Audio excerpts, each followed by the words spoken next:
Hi, this is AnnRenee and Gwen Girl. Welcome to Ahhapodcast. We have a really special episode for you. It's called Turnaround Films. See it again for the first time. Right. Gwen Girl and I were talking about movies that we love, and we were talking about movies that we hate, and we were talking about movies that we were indifferent to, and then we started relating to the movies that we used to love and now not so much, or hated and now not so much. So we said, wouldn't this be a nifty episode to do? So we're going to talk about some films that we loved on first viewing and then, kind of fell out of love. And then we hated and then we fell in love. And then things that just changed as we grew and matured in our journey and perspective. And sort of we viewed the films a little differently. Yep. But the first segment is Hate to Love, and Gwen Girl's going to get it started. Out of the gate, and I'm excited about this one because my movie pick for that category is As Good as It Gets. The debut year was 1997, and this film had three main characters. Melvin Udall, played by Jack Nicholson, Simon Bishop, played by Greg Kinnear, and Carol Connor, played by Helen Hunt. So, brief overview of the movie. These three characters all had just... I don't even know. What do I want to say? Okay, so Jack Nicholson's character was obsessive compulsive. Helen Hunt's character was actually a struggling single mother. Not so much financially in that she was struggling emotionally because of health issues with her son. And Simon, played by Greg Kinnear, he was trying to be an accomplished artist. So each one of these characters, in their own way, had their own self-absorptions. And so as the storyline developed, what you're going to get is that all three characters are going to end up needing one another to grow. All right, so that's my quick synopsis of it. When I first saw the movie, and I actually saw it in the movie theater, hated it. Hated it. And I don't even know, it's like from beginning frame, there was an asshole who was actually answering the phone and talking in the movie theater. That really just kind of grated me. This was my season for trying to figure out if I was going to continue to be self-employed or if I now was going to go back and, be an employee for somebody. So I was at the movies with a friend and needed sort of like a pick-me-up. So this movie was just not the movie for me on first viewing. Jack Nicholson's character was very obtuse, insensitive, just a jerk. Greg Kinnear, he was lovable, but he just was just a little bit too emotional, too fragile, if you would, for me. And then Helen Hunt was maybe a character I could relate to in terms of being a single mom and just always feeling like nobody had your back. Mm-hmm. So with these things going on in the movies and I'm needing a pick-me-up, this was just too much emotion for me to deal with.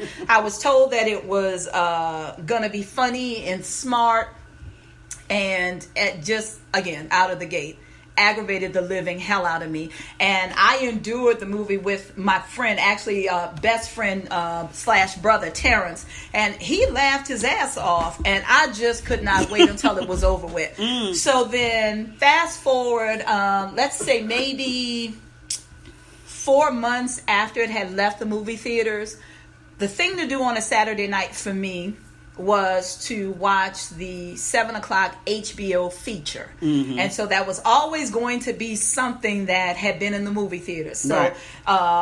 If you fade back in time, Blockbuster was the Netflix of that time, if you would. Mm-hmm. And so, if you didn't see a movie at the theater, then you were waiting to catch it on HBO, and then the next thing was Blockbuster. So I didn't know what the movie was, and this was usually my excitement. I just paced myself for that. Yeah, I think that's when Blockbusters was like having every Saturday was a new feature. Okay. That was their thing, yeah. Okay. A little trivia there. Yeah, so they had 52 new features a year. Wow, okay. I don't even remember it like that, but I know that was the go-to thing. And so I would just always be positioned for this Saturday 7 p.m. thing. And sometimes I didn't even want to know what it was going to be, just kind of sit down and view. I sat down, and when the movie came up, As Good as It Gets, I had a choice. Go to sleep or grin and bear it. So I decided that I wasn't going to go to sleep and started watching the movie. And oh my goodness, when the movie was over, I was blown away. And I was in love. As Good as It Gets makes my short list of films. And so what was endearing for me, and short list would be in my top 20, 25, not my top 5. Right. Since AnnRenee had to just emote her hot displeasure for that commentary. It was a wow. It was just a wow. I wanted to validate myself in case she decided to come for me. So, but the thing that was so endearing about this movie was that everybody's circumstances caused them to have to make a choice to live outside of the box, if you would, to dare outside of the box. Helen Hunt was offered medical care for her son from Melvin Udall, Jack Nicholson's character. And since she had been struggling trying to just navigate the medical system without having a plan that adequately would take care of her son, her son's health was always hallmarked to her. And now she was being offered something that she didn't know how to receive. And there was a part in the movie where her mother, after the doctor had come to the house and said that he could, change the child's life, if nothing else, his health was going to improve significantly. And that blew her away. And so then later on when she's talking to her mom, she's very concerned about the price of this. And her mother said, this isn't like a string of pearls or a pair of stockings. You don't give this one back. And so I remember thinking about some of the things that were going on in my life at that time. There were opportunities that were coming at me, and I was my historic not trusting self. And it's like, it kind of resonated with me. It's like, this isn't your string of pearls, these things that are going on. This isn't a pair of stockings. You're going to have to show up for this thing. And so throughout, it was that way for all the characters. They had to show up for what they really wanted. Jack Nicholson, who didn't really have a taste for people, somehow was enamored with Carol, Helen Hunt's character, who was his waitress. And that's where he was endeared with her service to him, but he was a man that just was not built for relationship because of his proclivities. And so then he started to have feelings for her beyond her being a waitress. So now he has to consider, how can he be in her world with his neurotic self? So he decided that he was going to now take medication, which was off limits for him. And so that was a big risk. And then Simon Bishop was actually attacked by a model that somebody pulled off the street for him to pose for a portrait he was doing. He was attacked in his home, made vulnerable. And so he had a line in the movie, said, the life that I was trying for is now over. And so he had to overcome that. He was, in the beginning, very self-absorbed, materialistic, all of those things. And now he was losing everything and being asked to go back to his parents to have them support him, which was just a hard no, because they knew he had been injured, almost near death, and nobody had called him. So all of these situations actually came together in the movie. And so you started seeing each one of them develop a very intimate relationship with the other. And so it just played out very nicely in how to overcome your biggest fear with courage, how to open yourself up to answers that wouldn't come from a convenient place, how not to just settle for what you could figure out, but kind of let things unfold and trust what what may come out of you daring to do something differently. So again, in that season in my life, transitioning, from being employed to kind of struggling with the self-employment thing, not knowing what to do, it really caught me at a good time when it's just like there were opportunities that I could take that were risky, or I could go back to something that was safe. And so I saw the risks that the characters took, and how the results were all great, different, but great, and great in terms of not the ideal thing, but every single character, there was great growth. And you could actually see that no matter what the outcome, because of what they had gone through, they would never be the same, and they were the better for it. And so that's how I felt after I saw the film. So I loved it. Okay. We'll chat a little bit about that after I do my hate to love, which is Sideways, released in 2004, and it starred Paul Giamatti and Thomas Hayden Church, Virginia Madsen, and Sandra Oh. And I saw it too first in the theater, and it was really based on a review in the New York Times. So I don't know that I necessarily hated it on my first viewing, but I certainly did not love it. But just here's an IMDb quick synopsis. Struggling writer and wine enthusiast Miles, that's Paul Giamatti's role, takes his engaged friend Jack, that's Thomas Hayden Church, on a trip to wine country for a last single guy bonding experience. While Miles wants to relax and enjoy the wine, Jack is in search of a fling before his wedding. What a noble endeavor. Soon Jack was a jerk. Soon Jack is sleeping with Stephanie, who's Sandra Oh, while her friend Maya, who's played by Virginia Madsen, connects with Miles. When Miles lets slip that Jack is getting married, both women are furious, sending the trip into disarray, or AKA all hell breaks loose. So I just remember I don't even have any deep feelings about why I didn't like it, other than I just was not entertained.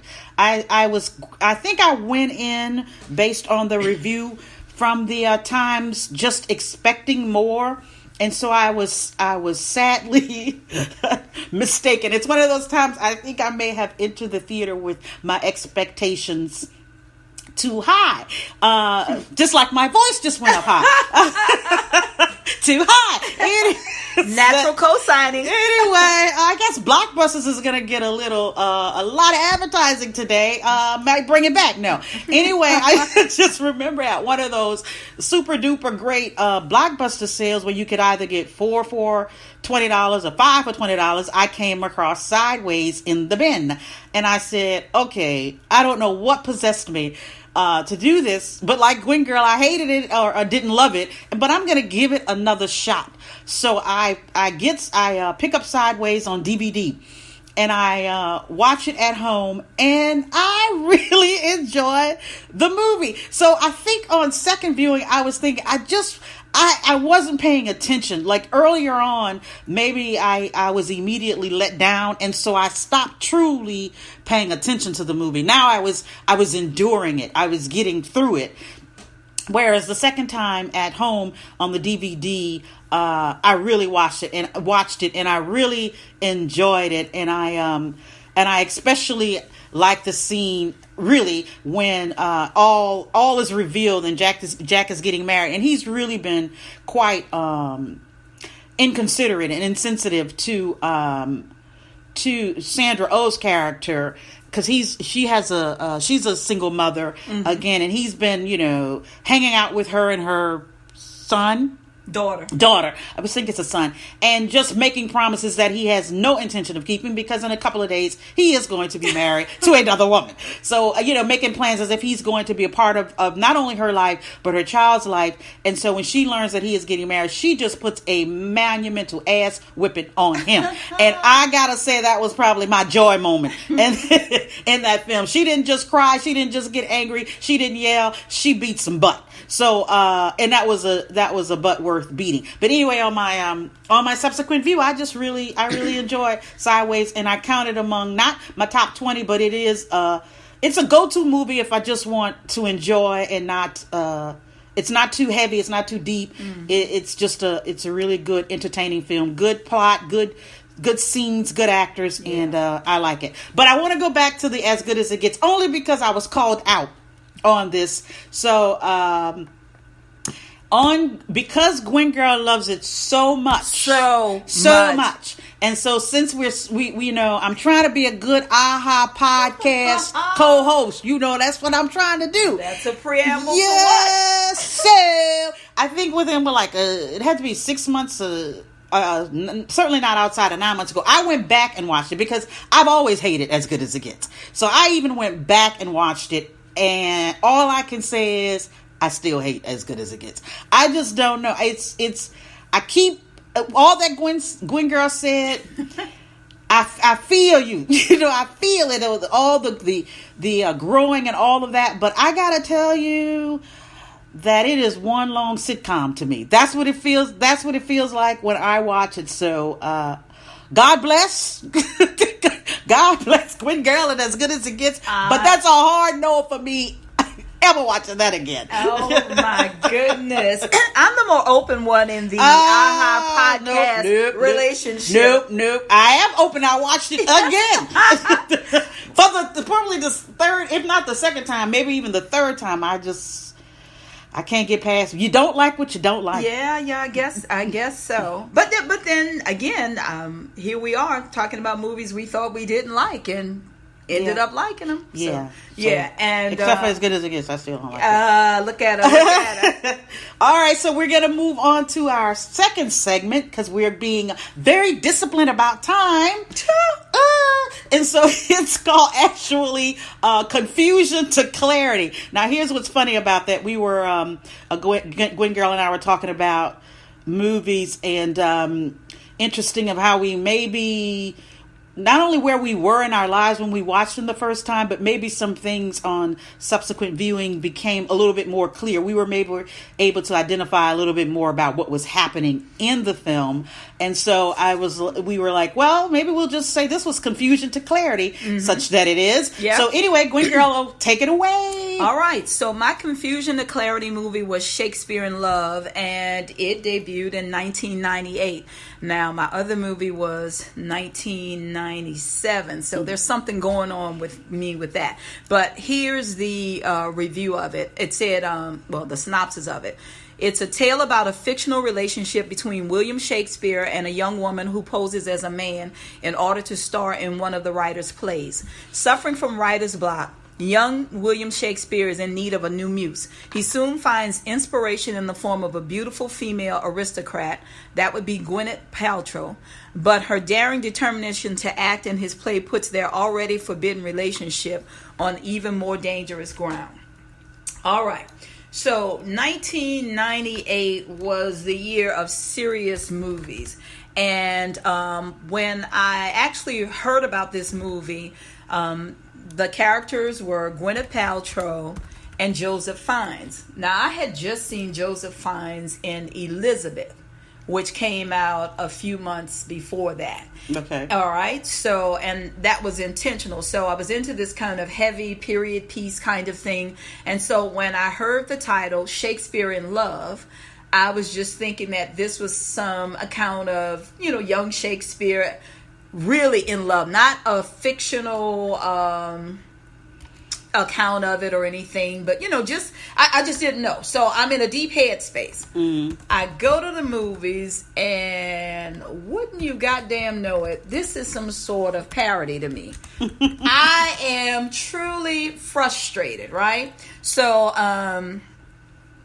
to me, it starts off very, very silly. There's a lot of little, slapstick kind of comedy in it to me. They're burning this theater owner. He owes somebody some money for, I believe, a play that he promised, and he didn't deliver. So now they've got him wrapped up and getting ready to burn his feet and all of that. And it's just, people are just laughing, and I'm just goddamn confused because I'm trying to figure out where's the heat gonna come. So, that was his name. Yeah. So, right. I was just being handed information I needed. Yeah. So I'm trying to figure out where is the seriousness going to come from. And it's just one thing after another. I actually fell asleep in the theater. So that's a no. When you spend your money, like you walk out, but falling asleep, oh my God. And I woke up toward the end, and I remember seeing Judi Dench. And I couldn't even really put her in context at this point. And that also was one of the characters that made me, is like, Dame Judi Dench, she, usually picks, great movies. So I just really thought it was going to be phenomenal. Went to sleep, didn't know anything, saw that, got out of there. Same thing, Blockbuster. There were movies that you could buy, previously owned movies. And this was one of the movies I think I may have gotten in like four for $20 or 5 for $20, something like that. And I just decided to pop it in, strap myself in, and just took the ride. Oh my God. What a ride for me. Now I got the comedy. It was, it was good humored. It was fun. It was so there was a love interest. I became interested in how the plot unfolded, because now you're getting this writer's idea about how young Shakespeare would have lived his life and how he came about some of his famous works and things like that. So it was funny the way they did it, and interesting. And this entire movie was a build-up of how he ended up conceiving Romeo and Juliet. So I thought it was just a very unique script in terms of how they let us see how that particular thing developed. And I think for me, my lean-in was, one of the storylines that was running through there was that they were trying to keep a playhouse open. And so you've got somebody trying to keep a playhouse open. You've got young William Shakespeare, who used to sell plays, just drop of the hat. I guess we'd say like that era's maybe like a Tyler Perry. He just was spitting out stuff, good or bad or indifferent, but people were coming. Sure, William Shakespeare would love that. But it's the cuteness of it. So love that comparison. Yeah. Tyler William, it's so confusing. Right? So see, it made for interesting banter. Yeah, because he was everything wasn't good. It's just like, you had people always telling him, bits to put in, like, oh, we need a bit with a dog. So things like that. So that's what I'm saying when I'm making that kind of, you're just writing stuff. But there were certain things that he knew he wanted to write. He didn't have the money to do that. And so he had to succumb to these kind of substandard plays and plots and stuff, just so that he could continue to possibly write the one that he really wanted to write. And so then enters Gwyneth Paltrow, who was in love with the better works that he had. And she also ended up falling in love with him because she just thought he was such a great writer. And so then all of these things start to run amok. William Shakespeare falls in love with Gwyneth Paltrow, who is betrothed to someone else. The theater owner is now desperate for, he's got to have a hit play because he's prostituted himself everywhere to try and get this, this playhouse up and going. He owes actors and all kinds of things like this. And now you have Judi Dench, Queen Elizabeth, who actually loves plays. And so they've got to do something that would, just really kind of blow the queen away if it ever got to her or whatever. So anyway, all of these things kind of work itself out as they now do. Romeo and Juliet is the thing that brings all of this, out. It exposes everything. And so for me, the way the film was put together, it showed determination to keep going after what your dream and desire was. It was funny. It was deep. It pointed to choices, because at the end, William Shakespeare, he had to let go of Gwyneth Paltrow, who was now somebody else's wife. She had to choose to cherish what she had, but she had to give up acting. So there were a lot of things that they took risks for what they wanted. And though it may not have turned out the way they wanted it to, again, like my As Good As It Gets, they were the better for it. They had their cherished moments. They had their high points. They had the comfort and the strength and the power of knowing that everything that they did, it was worth doing. And so again, where I was at that point in my life, it was just a film that made me make a choice for myself. It's like, you gotta go for it. It doesn't make a difference how silly, the fear, the risk, all that, you gotta go for it. So it was my second movie that did that for me in 98.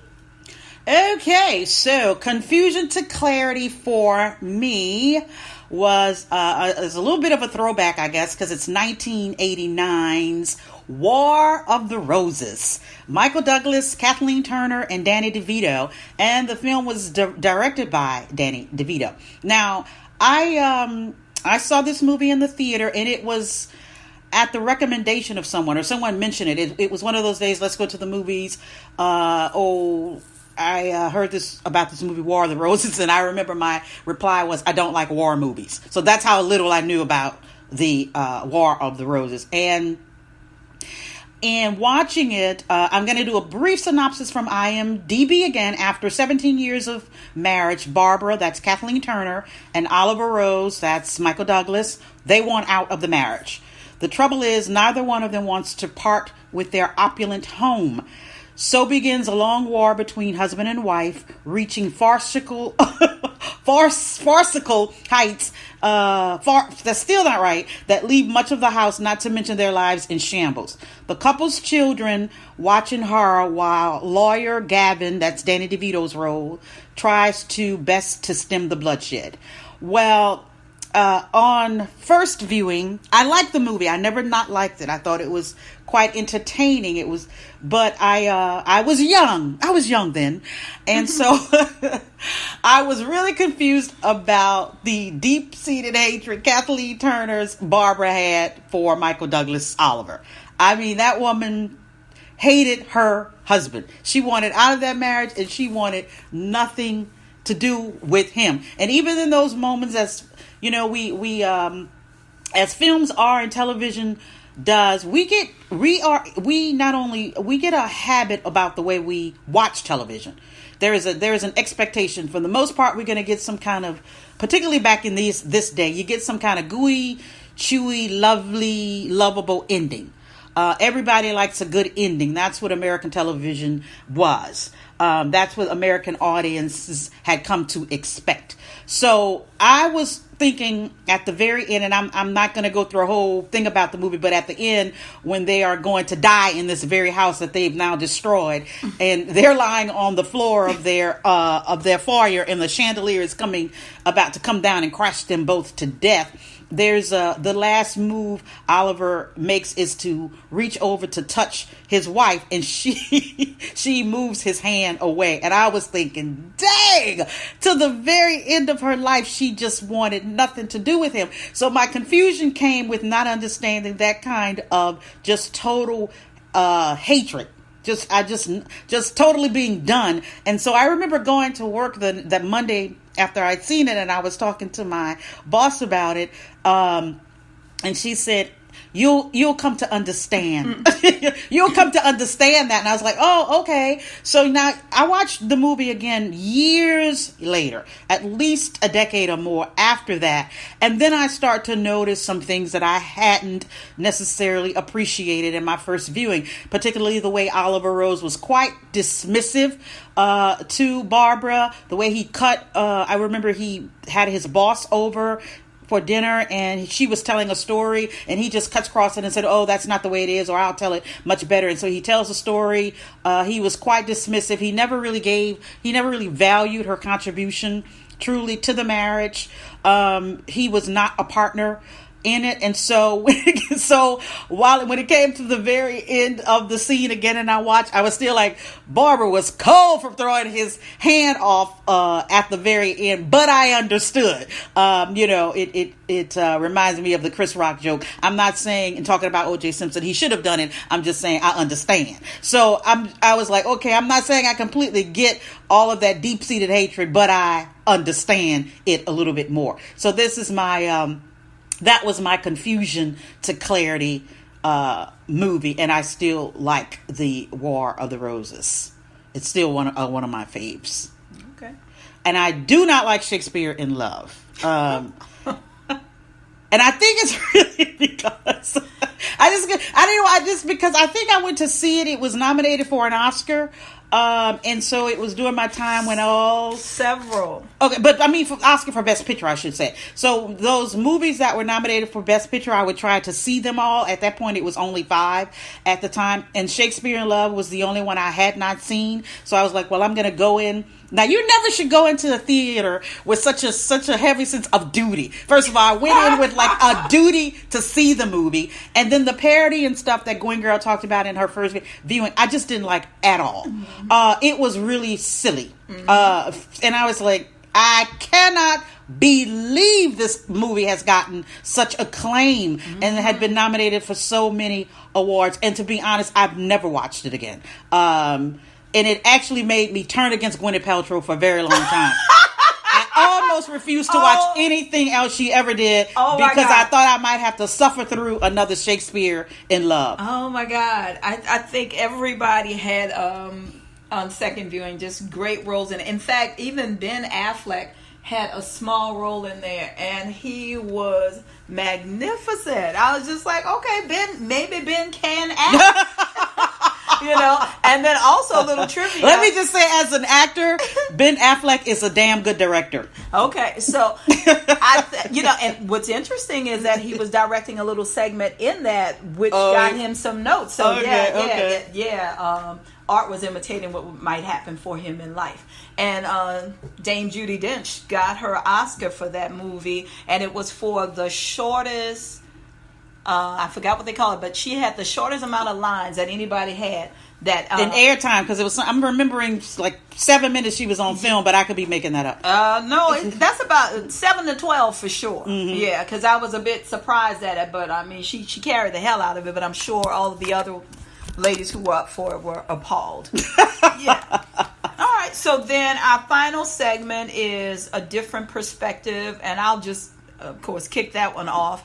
And so my movie for a different perspective was actually You've Got Mail, 1998. Y'all, that was a year for me. And it starred if I could talk. Tom Hanks, Meg Ryan, Greg Kinnear, as good as it gets again, Patricia Eden. All right, and so this movie was about a struggling boutique bookseller, Kathleen Kelly, played by Meg Ryan, who hates Joe Fox, played by Tom Hanks, the owner of a corporate Fox Books chain store that has just moved in across the street. Mm-hmm. When they meet online, however, they begin an intense and anonymous internet romance, oblivious of each other's true identity. Eventually, Joe learns that the enchanting woman he's involved with is actually his business rival. He must now struggle to reconcile his real-life dislike for her with the cyber love he's come to feel. So, this is a movie that I don't know what I thought You've Got Mail was going to be about in terms of intensity, but I thought it was going to be like this little, just like a lighthearted love story. And I'm like, okay, I'm in. I like Meg Ryan. I, like Tom Hanks. And I came away feeling just depressed and sad. You did? Yeah, and I just, it just depressed and sad. And when I saw it again, a couple of years later or whatever, I'm saying it might have been a couple of years later, maybe not. I treaded in there very lightly, and I absolutely loved the movie. So on first viewing, that movie represented a great loss. This woman lost her bookstore. She had just this little.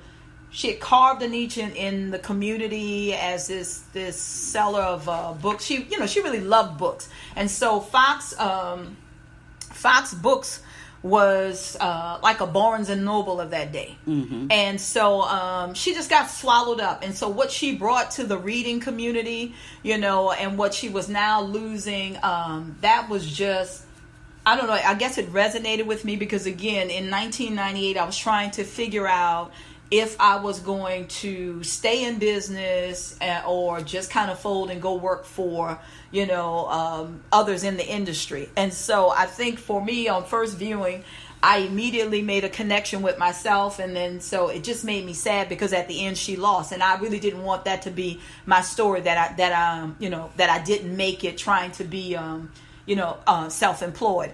And so when I watched it later on, I'd actually gotten a great contract and my business was now booming, if you would. And so seeing this movie again, I realized that the perspective that I had then, it was just like, oh my God, it's just like you get swallowed up and da da da da da. And now I was looking at, for her at the end, even though she lost the business brought her a new connection in her life. She had a niche that no one could take from her. Meg Ryan had a scene in the movie where she was sitting inside of this big gigantic bookstore, and somebody was asking about some books. It's like the shoe books. And the clerk couldn't help her. He didn't know what this woman was talking about. And she just turned around and just started saying these different books. And then she said who the author was of these series and told the woman even what book to, it's like, I'd start off with this one for your granddaughter or whatever. And at that time, Tom Hanks was eavesdropping on her. In the story was, really spying on her. So it kind of gave him a feel of, what she brought to the industry too. But my point of mentioning that was that I saw the value in her specialty. And so then for me, I started thinking about what I brought to my specialty, and so then I wanted to be proud to fight for it. And if I had to fold, having a sense of I did bring value to that industry. So for me, looking at it, instead of looking at it through the eyes of fear, now I was able to look at, whatever you bring to a situation is what you truly bring to a situation. You don't have to, everything does not have to be a zeroed out loss. There's always a way to look at it differently. And so in the end, she didn't have her bookstore, but she had found love with this person who, because of the way she framed the loss of her store to this big mega store or whatever, she didn't have, there was nothing she could find to respect in that person and in that industry. And yet she found, a person who now was going to be, a love interest for her that brought so much to her intimately. It's like in business, they may have clashed, but in their personal life, there was yet something else. So for me, it just, it made me look at how there was always look for something more. There can always be a different perspective there. So I loved it on second viewing. I wasn't fearful. I was full of hope when I watched it. Alrighty. And different perspective movie is The Squid and the Whale. And I just wanted to make one correction. This is totally my fault. The actress who played Patricia Eden, her name is Parker Posey. I actually put down the character's name of Patricia Eden, which was Tom Hanks had a girlfriend, and that was Patricia Eden. And Meg Ryan in the beginning of You've Got Mail had a boyfriend, and that was a Greg Kinnear's character. So just wanted to clear that up. So Parker Posey is the actual actress name. Okay. But Squid and the Whale, which is, and this is my most recent movie, and it's 2005. So either I have got to get some new movies that make a total impression on me. I don't know what's going on. But Jeff Daniels, Laura Linney happens to be one of my favorites. I like that too. Jesse Eisenberg and Owen Klein, and it's a little bit based in reality about the breakup of a marriage. But here's the IMDb synopsis. A pair of brothers living in Brooklyn are caught in the middle of and deeply affected by the divorce of their erudite parents, Bernard, that's Jeff Daniels, and Joan Berkman, that's Laura Linney. Older siblings Walt, Jesse Eisenberg, sides with dad and acts out at school, while younger brother Frank, Owen Klein, quickly backs up mom. The household tensions rise further when Joan's writing career takes off and surpasses the failed ambition of her professor ex-husband. Now, here's what's really interesting about this movie for me. I have watched it at least 4 times. I think 4 times. But and the first time was in the theater. Each time I've watched it, I have truly identified with one of the characters, but it's never been the same character. When I first watched it, I too was all in for mom. I was totally feeling Laura Linney's role in that. I was with Joan all the way. Bernard was a jackass, but here's the thing about Bernard. He remained a jackass throughout all 4 of my viewings. Absolutely. But I was totally just really empathizing with Joan and feeling her pain. Then on the second viewing, I really felt Frank's, the younger son.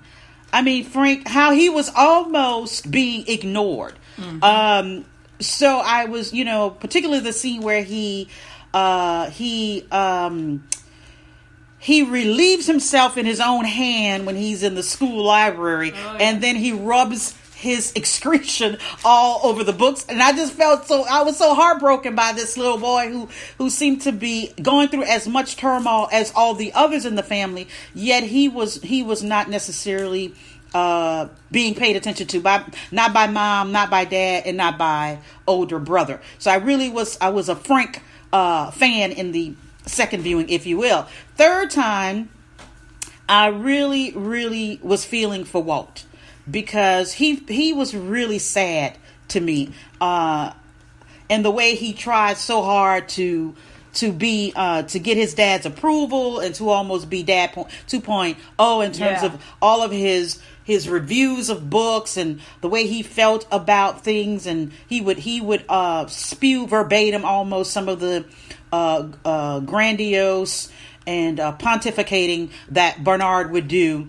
And that he even he broke up with his sweet little girlfriend because he thought he deserved better. And his mom said, "Well, what is better?" And he was like, "I don't know." But he was becoming more and more like his ding-a-ling dad, and it was in a way just so he could have some closeness to his dad, who really kept his kids at arm's length. Yeah.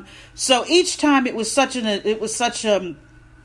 surreal experience in watching it, because I was almost watching a different movie, because I was so seeing it through the eyes of all of those characters. And it is probably definitely among one of my top 10. I still love the movie as much as I always have. But the last viewing, and Gwen Girl and I were talking about this, and I said let's watch it together. I did come away with this thought: I'm starting to hate all these people.